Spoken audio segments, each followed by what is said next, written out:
Assalomu alaykum, Parkent Malina guruhi obunachilari, Rezavorbog' YouTube kanali kuzatuvchilari. Sizlar bilan bugun o'ziga xos bir qiziqarli suhbatni taqdim etamiz sizlarga. Bu borada aynan Parkent Malina guruhini tashkil etishga sababchi bo'lgan Dilnoz opa bilan hozir malinachilikka kirish borasidagi o'ziga xos suhbatni amalga oshiramiz. Assalomu alaykum Dilnoz opa. Yaxshimisiz? Hormang endi, charchamayapsizmi? Har bir narsani paydo bo'lishi yoki amalga oshishida nimadir yoki kimdir sabab bo'ladi. Shaxsan o'zim aytadigan bo'lsam, meni ham shu sohaga kirib kelishimga sizni qilayotgan mehnatlaringiz va bergan fikrlaringizni jamlagan videoni ko'rgandan keyin qiziqish ortgan va dastlab shu yo'nalishga kirganman. Sizni rezavorchilikka, umuman malinachilikka bo'lgan qiziqishingizga sabab bo'lgan shaxs yoki narsa nima turtki bo'lgan? Asosan bolalarimga ekib beraman deb hisoblayman. Chunki uydan chiqib ketmay shularni terib yursa debda. Keyin ozgina qiziqib ekib ko'rdim. Bozorga olib borib ko'rdim. Birinchi sotishda olib borganimda qanaqa sotaman deb birinchi kun to'g'ri uxlamaganman. Men olib borganda nima deyman? Ular nima deydi debda. Endi misol olib borgan kunni oladimmi, o'tkazib olamanmi deb o'ylaganman. Keyin yo'q, olib borishim bilan, shu mashinadan tushishim bilan bir pasda biri boshqa yoqqa chelakga olib ketib qoldi. Keyin nomerlarimni olib qolib yuzdan olamiz deyishni boshladi. Keyin qarasam bozori yaxshi. Shundan keyin ko'paytirishga harakat qildim. Birinchi qaysi navni ekandingiz? Hammasidan ozgina olganman. Birinchi polkadan olganman. Polka sortidan olganman. O'sha paytda 25 mingdan bo'lgan.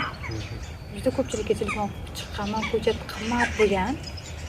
Ololmaganim uchun bir xillab nechni eksangiz ham bo'ladi, pulingiz bo'lmasa deb tavsiya berishganda shu joyga xilda anaqa qilganman. O'zimga nega yetishtira olmaymanmi deb o'ylaganman. Keyin qiziqib shu sohaga kirib, juda ko'pchilik odam bilan tanishdim shu orqasida. Allohga shukr, mana olib kelib ko'paytirish yo'llarini ham o'rganib oldim. Sinab ko'rdim. Har qanaqasiga nodasini ham qalamcha qilib ko'rdim.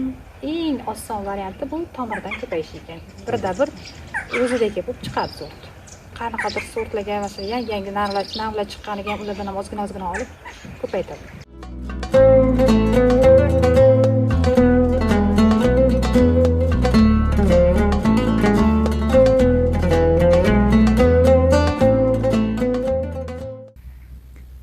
Assalomu alaykum hurmatli obunachilar, dehqonlar, aziz bekajonlarimiz. Bugungi terimlarimni ko'rsatay deb o'tdim. Hali ham terim qilyapman. Palanes sorti. Mana hosillarning yiriklari.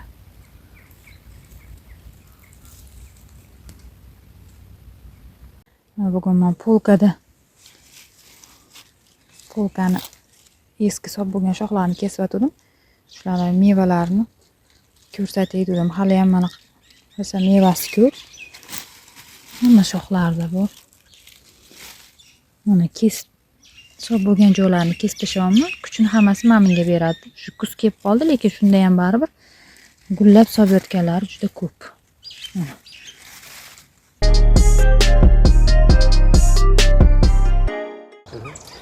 Misol uchun biror ishni boshlashda hammada baribir hadis bo'ladi. O'xsharmikan, o'xshamasmikan degan. Qanday qo'rquv bo'lgan boshida? O'sha moddiy tomonlarmi yoki eplolmaslikmi yoki ko'paytira olish jihatmi? Qaysi tomonlari ko'proq o'ylantirgan sizni? Moddiy tarafdan-ku harakat qilganman. Sponsor ham topganman. Nima deydi, menga qo'llab-quvvatlab, yordam qilib, unga ham o'zimga ham qilishga. Keyin misol uydan biror narsani sotib, shuni olmaganman. To'g'risi. O'sha sponsorimga ham, o'zimga ham qilib, keyin shu yo'lga tushib ketdim-da. Lekin hadis bo'lgan. Ko'pincha olganimda boshlarasa ko'pchilik qilgan. Bir qop shuni o'tin-ku, bu shuni pulga oldingmi deganda. aytib o'zim ichimga g'ulg'ula tushgan ko'karmasa edi, lekin baribir ko'karmaydigan joylari ham bo'lgan. Birda bir zo'r bo'lib ketmaganman. Keyin sekin muhimi ozgina bo'lsa ham tirik qolsa ko'paytirib olish muammo emas ekan. Misol men chetdan 10 mingta 20 mingta ko'chat olmasam ham 100 ta yaxshi bo'lib kelsa mana shunaqa yashillarga ekib turib ona tomir qilib matishni ko'paytirishni o'rganib oldim. Bemalol xohlagan odamga ham o'rgatiraman. Misol nonimni yarimta qiladi-ku, boshqalarga o'rgatsam o'zim oyog'imga boltaveradi-ku demayman. Karvon ko'p, uni ham hamma ham eplab qila olmaydi o'shani. Qattiqdir ozgina xato qilsa, misol hamma yettirgan ko'chat bir kunda ham bo'lib qolishi mumkin. Aynan o'rgatish masalasi, endi balkim xarakter deymiz uni yoki o'sha o'ziga xos xususiyatmi? Aytmaslikka harakat qilishadi. Sizdagi o'sha ko'paytirish borasidagi, misol uchun shu guruhda ham ko'pchilik yangi boshlovchilar savol berishadi. Qalamcha qilsak bo'ladimi yoki o'sha palg'ari qilib usulda qilsak bo'ladimi? Bu jarayonlarni ham siz o'zingiz amalga oshirib ko'rganmisiz va natijalar qanday bo'lgan? Qalamcha qilib ko'rganman. 100 tilda 2 tasida bari chiqargan. Lekin unda ham tomir chiqarishi sust, uni lekin oxirigacha yetishga qiziqmaganman. Shu 2 dona qopam ketgan. Keyin qiziqib ko'rdim, shu qalamchadan qilganlarda natija bormi, hosili o'shanaqa darajada bo'ldi, uni topa olmadim. Qidirib ham topa olmadim. Lekin tomirdan qilib ko'rganim o'xshadi. O'sha bir tub ko'chatingizni o'zi ko'paysa, 5 ta ko'paysa, yashida misol o'zingiz mahoratingizga bog'liq. Yashi kattaroq bo'lsa 100 tadan 500 tagacha chiqarishingiz mumkin. Hamma ko'chat chiqdi degani bu yashab ketdi degani emas, ko'chirganingizdan keyin o'lib ham qolishi mumkin. Har xil chirishi bo'lishi mumkin. Shunda belidan qiyiladi-da. Umuman bajarayotganda tarning ichi terlash kerak emas ekan. Terlab tomchilasa, o'sha namlik oshib ketgani uchun har xil zamburug'lik kasalliklar bo'lib, birpasda beldan chirib hali cho'rning no'shka deydimi, serigini birpasda yiqilib yerdan irib oqib ketar ekan. Shuning uchun hamma chiqdi degani ham u yashab qoldi degani emas. Tomirdan qirqib ham qilsa bo'lar ekan, shu tomir uzun tomirdan chiqqanini qirqib qilib ham unda material yo'qotib qo'yar ekansiz ko'proq. Qirqqaningizda ikki chetidan quriydi-da.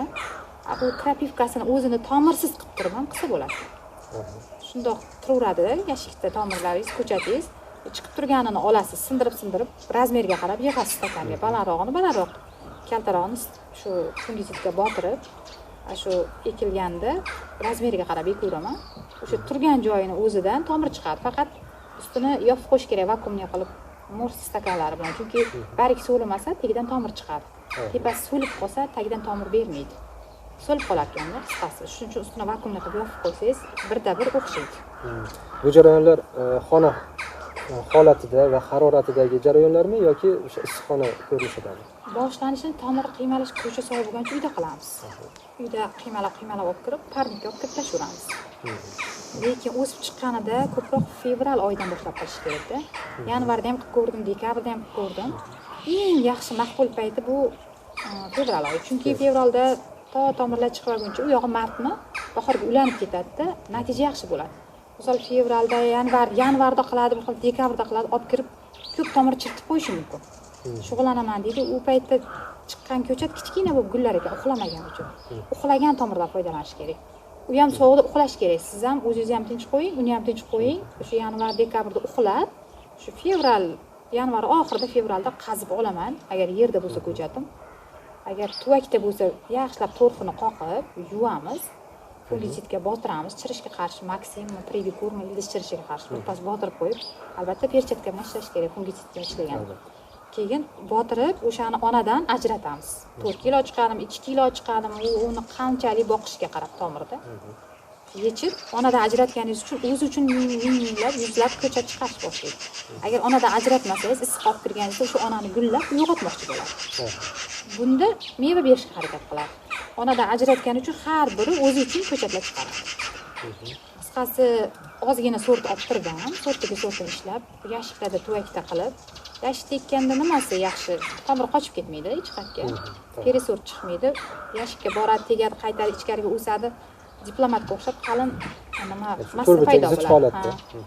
Asadichli material paydo bo'ladi. Ekishga materialda. Xuddi shuni olib, keyin olib kirib qiymalasa, aytganicha ko'chat chiqadi. Faqat maydalab tashlash kerak emas. Malina tomiri qilday bo'ladi-ki, maydalasangiz ikki chetidan chiriydi-da, uzunligicha yotqizsam ko'proq chiqar ekan. Masalan, bir xillar maydalavdim, menda chiqmadi, bo'lmas ekan. Hamma joydan ham chiqmaydi-da. Ayniqsa bu maravillarga xos.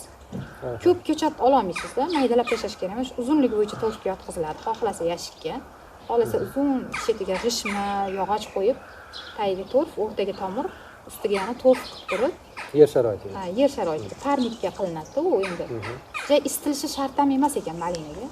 Biz hech qanday isitiladigan narsadan foydalanmadik. Shuni ustini yopdik. Qishda lekin ichida ikkinchi qavat salofani yopib qo'ydik, qattiq sovuqda. Termos qilib foydalandik, lekin hech qanday isitish moslamasidan foydalanmadik. Uzog'iga o'zi bahor kelganda havo ko'tarilgan sari tezlashib ketar ekan jarayon. Shunaqa. Hozir sizda mavjud bo'lgan malinani navlari qancha? Sortlar ko'p, lekin eng yaxshilariga qiziqarar ekan, spark yildan yilga yana sort chiqaveradi, yana yaxshisiga harakat qiladi odam. Birinchi shu polka palanadan foydalanganman. Hozir 10 dan ortiq navlari. Mana shu navlarning ichida hozir aytib o'tdingiz, o'ziga xos injiqliklari bor, hammasini ko'paytirish usulida. Siz uchun eng osoni va eng murakkabrog'i qaysi navlar? Eng osoni pudelniva. Bu tabiat. Misol bir arava shundoq kovladik xo'jayinim bilan olib kirdik. 10-15 kun o'tdi, badrab chiqib keldi. Sveje qaziganimiz uchun. Ya'ni shu fevral oyida. Ha, fevral oyida. Lekin maravillani olib kirib qoldik. Lekin misol o'shancha tomirdan turistdan ko'chib chiqara olmadim. Uning genetikasiga bog'liq bo'lsa kerak. Lekin o'shancha tomirdan bir 3000 tami, shunaqa 2000 tami bilmayman, sanog'ini endi o'zingniki degancha delniva behisob chiqdi. U tabiat, yana baquvvat yorib chiqdi. Lekin maravillada bu narsani kuzatmadim. Qolgan sortlar ham polonez ham, ular ham ko'chat beraveradi. Yaxshi ko'chat berishiga. Lekin delniva eng beyoriydi. Men ichib foydalanib ko'rganlarim ichida. Violetlardan hali qilmadim. Mana Nasriddin bergani bor. Gusariya, Majestic, Violet endi shulardan ham fevral oyida qilib ko'raman. Xudo xohlasa, chiroyli natija bersin. O'z navbatida, ya'ni mevalari. Sizni mana shu shuncha yillik tajribangizdan eng yaxshi meva beruvchi ta'm nuqtai nazaridan, hosildorligi tomonidan yaxshi, o'rtacha va talabga javob bermaydigan ajratsak agar, qaysi birlarini ayta olasiz? Birinchi o'rinda mukammal sorti o'zi yo'q. Mukammal sorti o'zi yo'q. Chunki hamma taraflarimiz bo'lsa, meva yumshoq bo'lib qolishi mumkin. Ta'mi shirin bo'lsa, bu sal yumshoqroq bo'lib qoladi. Bu aniq. Chunki sinab ko'rganlarim ichida qancha shirin bo'lsa, shunchalik yumshoq. Sal bemazaroq bo'lsa, qattiq mevasida. Maravilla ham to'g'ri, rosa shirin emas, lekin bemaza ham emas. Saqlanishi yaxshi. Polonez shirin, lekin mevasi yumshoq. Mukammal sorti o'zi yo'q. Talabingizga qarab foydalanaverasiz. Endi men kazinka bilan ishlaganim uchun boshida polkani ham yaxshi ko'rib olaverdim. Karamelkani ham yaxshi ko'rib oldim. Hozir sortlar ko'payib ketgan ekan, o'z-o'zidan tanlov boshlandida. Men qorayib qolganini olmayman dedi. Uni ichki bozorga olib chiqaman. Chunki chelaklab sotasiz. Kazinka 3 kun 4 kun surok bergani uchun uni qizilroq navlari xohlaydi. Bu degani qizilligida oson uziladiganini qidirishga boshladim keyin. Bular ichiga maravilla eng yaxshisi enrasadira, xomlikda ham uziladi-da. Polonez ham shunaqa uziladi, bemalol oson dum beradi. Ayrim sortlar misol qizilligida uzilmasa alam qiladi, u to'q bo'lganda uziladi-da baribir. Margaritani shunaqa toifaga kiritish mumkinmi? Margarita ham oson dum bermadi. Balkim mendagi margarita balkim haqiqiy emasdir deydi, lekin mana xuddi shu margaritani 3-4 ta odamdan solishtirib ko'rdim. Hozir mana kazinka bilan ishlaganim uchun bir odamda 2 gektarcha margaritasi bor. O'shaniki bilan bir xil meniki. Misol sizniki haqiqiy emas desa-da, ular ham margarita deb ko'paytirgan. O'zi kelib uyimdagi xuddi sizniki bilan bir xil meniki deb o'zi tasdiqlab ketdi-da. Yana bilmadim, endi men ham sortga ishlashga harakat qilaman.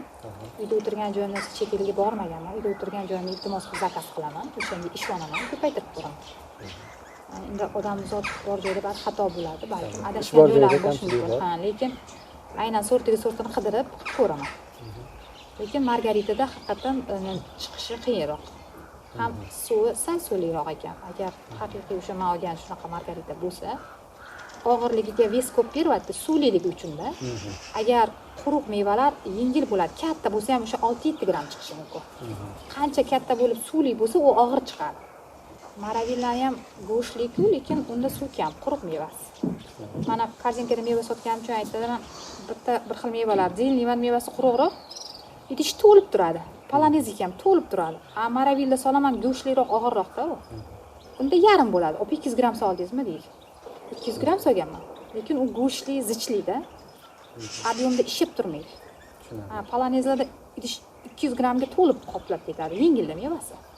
Agar 10 ta sort aytsa boqsangiz, qaysi birini yaxshi deyish tanlash qiyin.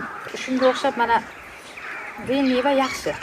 Lekin endi aytgandek uqalanuvchanligi bor, lekin kamchiligini baribir shirinligi yo'q ketadi. Ya'ni shu ozuqa bilan yaxshi ishlansa, xuddi shu ozuqa bilan ingrasazira boqsangiz, o'sha shunaqa bo'lmaydi, lekin bunda shunaqa bo'ladi. Men to'g'ri professional yondashmaganman. Ariqda ham sug'arib ko'rganman. Kapelida ham sug'araman. Professional yondashib qilmadim bu ishlarni. Shunchaki qilganimda ham bo'ldi. Astoydil o'sha navi o'ziga nima kerakliklarini qilib qarasa, menimcha bundan yaxshi bo'lsa kerak. Assalomu alaykum. Gruppamiz a'zolari, hammanglarning xonadoninglar tinchmi? Bu Enrasatera sorti. 2-yilgi mevalari.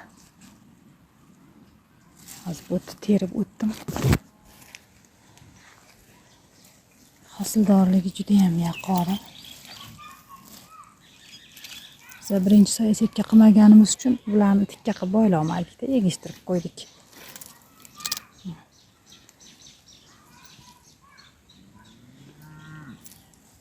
Juda serhosil, mevasi o'ta yirik bo'ladi.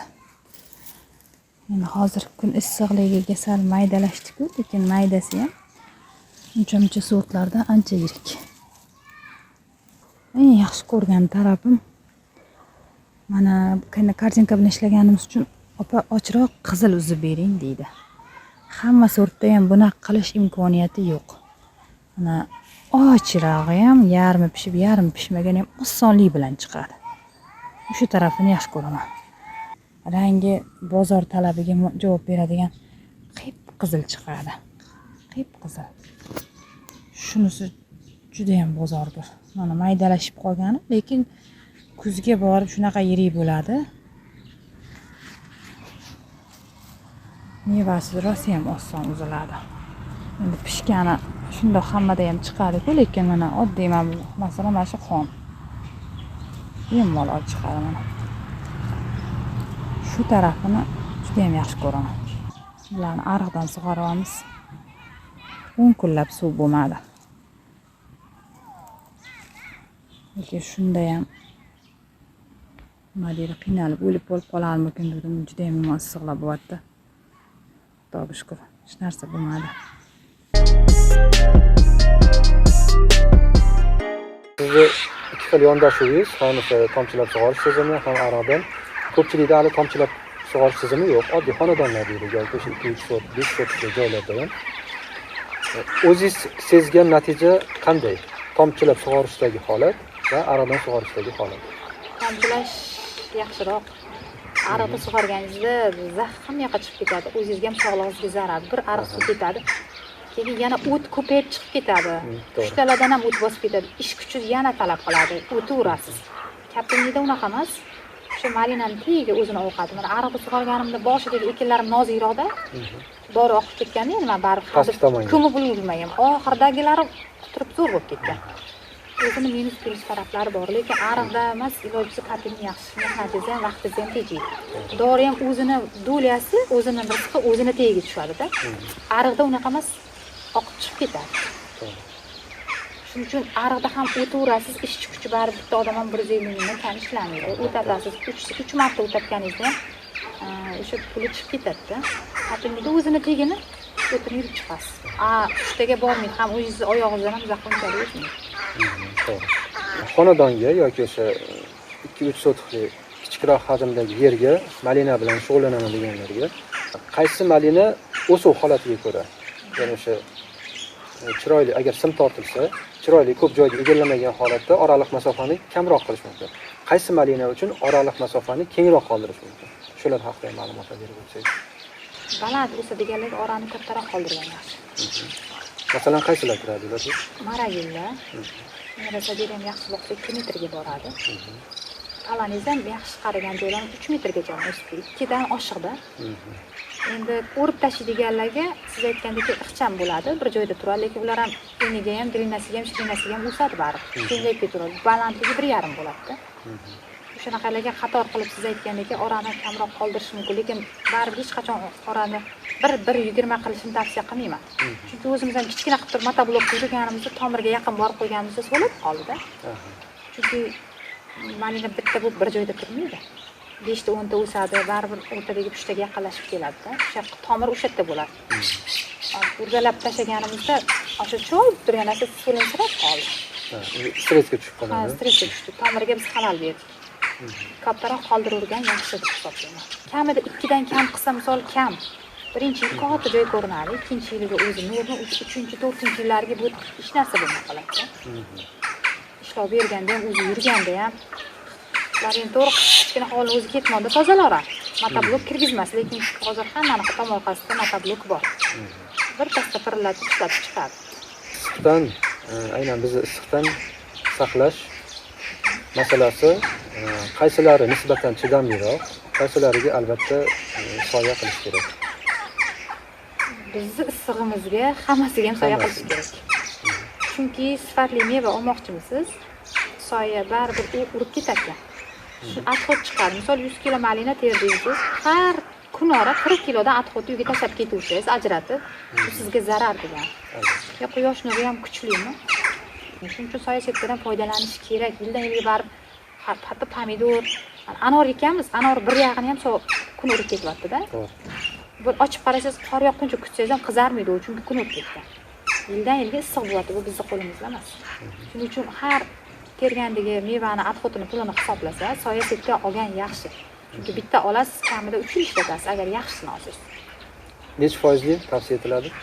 55%ni yaxshisini olsa, bemalol 65-75 ga hisoblanadi. Lekin qorasini olishni tavsiya qilmayman.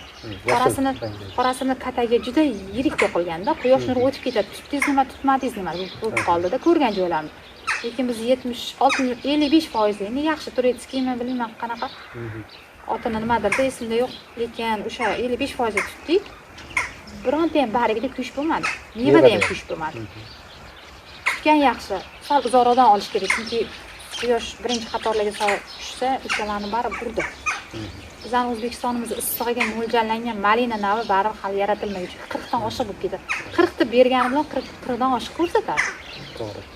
U iminni mashrumiga bo'ladi deyish xato. Endi ichki bozorga sotsangiz bo'laveradi, lekin karjin pullarni hammasini atxotga ajratib turasiz. Sifat uchun ishlaganda baribir. Sifat bilan. Shuncha atxot qilgandan ko'ra bitta olsangiz bir necha yil foydalanasiz. Assalomu alaykum. Palanizlarni tagini bariklarini silib chiqdim. Pechay bosib qaladoq joylarini olib tashladim.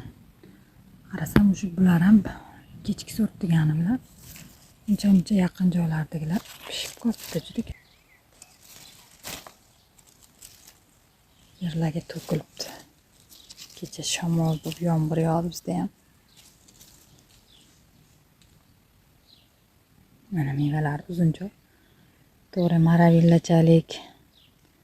Juda rangi chiroyli emas, qattiq ham emas. Lekin bular ham uncha-munchaga suv tushib ketadigan emas. Bugun juda ham havo yaxshi bo'ldi. Allohim rahmi keldi shekilli dehqonlariga ham. Qattiq issiqlardan mevalar ham bunaqa bo'lib ajok olib qolyapti, kuyib. Xudoga shukr, bugun kecha havo rahmi kelganiga ekinlarga ham, ishlayotganlarga ham juda mazza bo'ldi.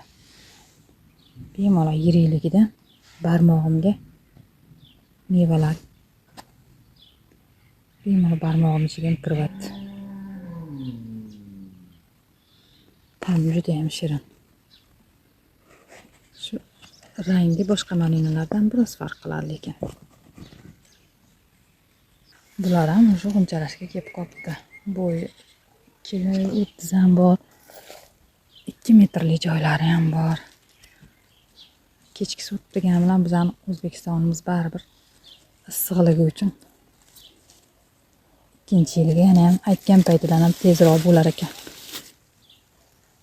O'zi avgustga pishish kerak edi, tagidagilar. Mana hammasi o'ralab, unchalab qolibdi. Shunaqa qilib yerga egishganlarni tortib ochib, oshiqchalarni olib tashladim. Ingichka. Bugun bariga yetishganlarim hammasi oppoq bo'lib teskariga qarab qoldi. Hali ham qalin lekin baribir o'zim odamzod ko'zi kattaroq bo'lib qolganiga ko'zi qiymas ekan olib tashlashga. Maydalarini ayamay olib tashladim, lekin katta bo'lib ketganlariga уже tegmadim. Yaxshi boqsam balkim kuchi yetar, meva berishga. Kuzga tayyorgarlik malinalarda. Deylik 1 yil oldin ekilgan malinalar va o'sha 2-yildan ya'ni qirqish usullari. Qaysi navlarda qanday qirqish usullari tavsiya etiladi? Delniy va polka palanalarni tegi bilan kesishgan yaxshi. Yer sathi bilan bir Yer sathi bilan. Lekin tutaymirga qoldirilgan sortlarni Maravilla, Enratadira, Palanes bilan qoldirib ko'rganimda natijasi yaxshi bo'ldi. Agar tegi bilan o'rib tashlasangiz, iyulda pishib qolyapti. Menga bu paytda kerak emas. Chunki hammada pishadi, bu paytda probka payti bo'ladi. Hatto Maravilla ham kuzda o'rib tashlasangiz, iyul oxirida pishadi. O'zbekistonda mana Maravilla vaqtli pishmaydi, kech pishadi. Yo'q, ikkinchiligi vaqtli pishadi. O'rib tashlasangiz, L-sini oxirdan pishib boshlaydi. Bu paytga menga kerak emas. Iloji bo'lsa bahorgisini olsam, kuzgisi sal kechroq surilsa o'sha yaxshi ekan. Men avgust oxirlaridan meva o'sha paytda talab rosa ko'payadi. Chunki ko'p dalalarda meva kamayib ketadi. Mahalliy navlar. Ha, mahalliy nav ham ko'p, hozir ko'p joyda asosan delniy sorti. Bu o'rta pishar navda. To'g'ri, birinchi yili ekkanlarniki kuzroqda pishadi. Ikkinchi yilgilarniki iyul, avgustda massa berib bo'ladi. Asosan bir valni o'shib pastga tushib, sentyabrga borib meva to'xtab katta miqdorda o'sha kamayib ketadi. Misol 1 tonna uzayotgan dalalarda 100 kilo, 200 kiloga tushib qoladi. Shunaqa paytda agar kechki sortingiz bo'lsa, shundan har doim aytaman, bir xil nav ekishmasin. 10 gektarlab delniy ekkan po'lalarni bilaman. Meva topshirgan paytda borsangiz mevamiz kamayib ketdi yo'q deydi. Shundan yo'q Enratadira bittasiga delniy qilsa yoki delniyga Maravilla qilsa yoki Palanes qilsa, sal kechqurog'ini qilsa, hozir vaylet chiqdi, undan ham 2 hafta keyinroq pishadi. Shu orada palincher bilan olib borsa, ya'ni uzilish bo'lmaydi mevada. Kechgacha meva bo'ladi. Shuning uchun kesiladigan deganingizda iloji bo'lsa men tutaymirga qoldirishni tavsiya qilaman.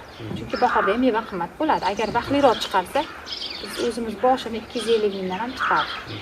Misol uchun, tog'li hududlardan yashab, o'sha yerda shu ish bilan shug'ullanayotganlar ham bor. Agar tutaymir holatda qoldirilsa, deylik, o'sha tana qismi nisbatan baribir sovuqroq yuqori qismlarda, tog'li hududlarda. Sovuq urish ehtimoli qay darajada yoki uni qandaydir holatlarda asrab qolish mumkinmi? Qoldirursa zarari yo'q. Qoldirursa misol urib ketsa, tagidan chiqqani ham kuzgacha meva beradi. Undan qo'rqmasa ham bo'ladi. Chunki bular remontant sortlar.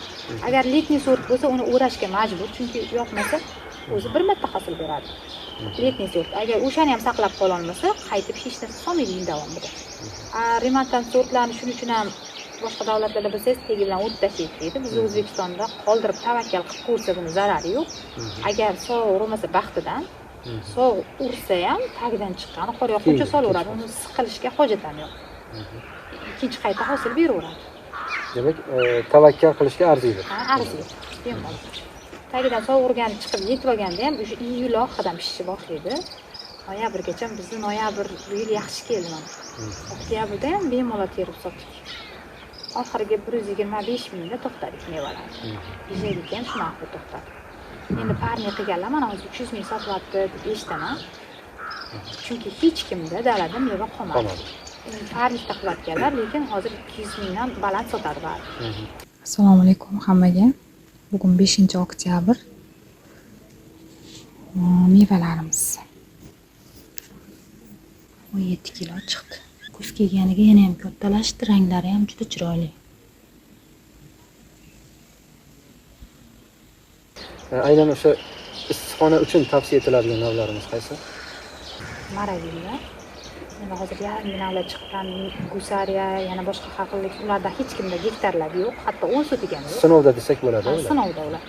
Lekin Maravillani qilganini ko'rdim o'zim, lekin kirgizishmadi. Gidroponikada qilib qo'yibdi. Misol 10 sotik joyga 1000 ta ko'chat ketsa, ular 4000 ta, 5000 ta ekishganda shuni. Makro supermarketda sotishayotgan ekan, shu joyda ko'rdim, margaritasi vayleti bor ekan. Gidroponikada malinani hamma ham qila olmaydi. Soat dori berib turish kerak. U yerda misol xatoyingizni kechiradi, lekin gidroponikada vaqtida ovqatni berish kerak ekan. Gidroponikada qulpini qilayotganlarni bilaman, lekin malina qilayotganlar sanoqligina. chunki u tuproq emas, to'rq bo'ladi. Kokosni yoki nima to'rq bo'lgani uchun siz ovqatini vaqtida necha minut berish kerak, ularni bilish kerak-da. Misol, men ham uni bilmayman. Uni ham ustozligiga kimamdir o'rganmasangiz uni bilmayman, to'g'risi. Bilaman ham deb hech kim aldashib qoladi. Lekin uni ham o'zini sir-asrori bor. Qilayotganlar bor, shuni ko'rdim men. Xarajati ham o'ziga yarasha yuqori. Xarajati bor, lekin kam joyda ko'p tuvakda yetishtiryapti-da ular. Misol, oddiy dalada 10 sotikka mingta ketsa, o'sha 10 sotikka ular 5 mingtani tuvakda ekib turib, o'sha 5 mingtani rasxotini olib, foydasini ko'ryapti-da. Eplasa bo'lar ekan, demak qilayotganlar bor. Faqat uni hamma ham bilmaydi-da. O'zingizda qiziqish paydo bo'ldimi? Bu joyda qilib ko'rishga? Ha, xudo xolasa, ikkita yo'qmasa bitta nimasini, seksiyasini, bitta bo'lagini qilib ko'rmoqchiman. Lekin qila olamanmi, yo'qmi bo'lsa, yerda bo'lsa ham, lekin yer qizimasa, mana bunaqa sovuqda qilish qiyin-da uni ham. Proba qilib ko'raman qani bir. To'g'ri. Tajribadan keyin aniq bo'ladi. Tajribadan keyin ham bar mablag' hamma narsani qilsa mablag' yetadi. Yaxshi sort tanlab turib, o'shani eksa menimcha bo'lsa kerak. Assalomu alaykum, ahli gruppa. Hammanglar xonadoninglar tinchmi? Yaxshimisizlar? Bugun onda meva tervatdim. Bular inrasadira. Kechaga aytganimdek bu dalani kuydirganman, mana barglardan ham ko'rinib turibdi. Bular sotgan joyimdagi o'rnidan chiqqan-chiqmaganga ko'chat ekilgan. Mana mevalari so'b yotibdi. O'zini qayta tiklab, yana yaxshi bo'lib ketdi bu polonezga nisbatan. Kuygandan keyin o'ziga tezroq kelib oldi. Avvalambor Allohga oson. Shunchalik meni qo'llab-quvvatlagan xalqimizga rahmat. Keyin gruppa shunaqa gruppam borligi bilan ham faxrlanaman. Hamma ustozalarga o'zimdan kattami, kichkinami men o'rgangan odamlarimni ustoz deb bilaman. Hammanglarga rahmat. Shu ahil gruppam bilan faxrlanaman. Kim yangi qo'shilsa ham erinmay o'rgatadigan Barnopa, Yusuf aka, Mirzo aka, Nasriddin, O'rdabek aka, umuman kim bo'lsa gruppada hammanglarga rahmat. Boringlarga shukr. Dilnoz opa, shu kunlarda, misol uchun, oxirgi mana shu jarayonlarda yetishtirilayotgan, kimlardir yutuqqa erishayotgan holatlarni ko'rib, endi boshlamoqchi bo'lgan yurtdoshlarimizga tavsiyalaringiz? Hammada birinchi savolim yetishtirsam sota olamanmi degan savol bo'ladi-da. Men chunki o'zim ham xuddi shu savol berganman. Sota olamanmi deb aytdim-ku boshida ham. Kechasi uxlamay olib chiqib qo'yganman-da. Lekin buni bozori bor. To'g'ri, yozda ozgina dimlanish bo'lishi mumkin, chunki hamma ish paytida pishadi. Lekin malinadan qo'rqmasa ham bo'ladi. Agar morozinnik bo'lsa, yaxlatib qo'ysa ham o'tadi. Muzlagan malina kimda bor deb gruppamda ham yozadi. Juda ko'p savdogarlar qo'shganman, korzinkalar bor gruppamda. Yetishtirib turib, menda bor desa qolib ketmaydi. Bozori bor narsa. Kompot qilsa ham, vareniya qilib qo'ysa ham bemalol sotsa bo'ladi. Men koronavirus paytida gul yetishtirib ko'rganman. U paytda yo'l to'silgani uchun gul bir kun ham kechirmaydi. Misol ochildimi, o'tib ketsa uni olmaydi. Shundan keyin qaytib xo'jayinim gul umuman ekmagan.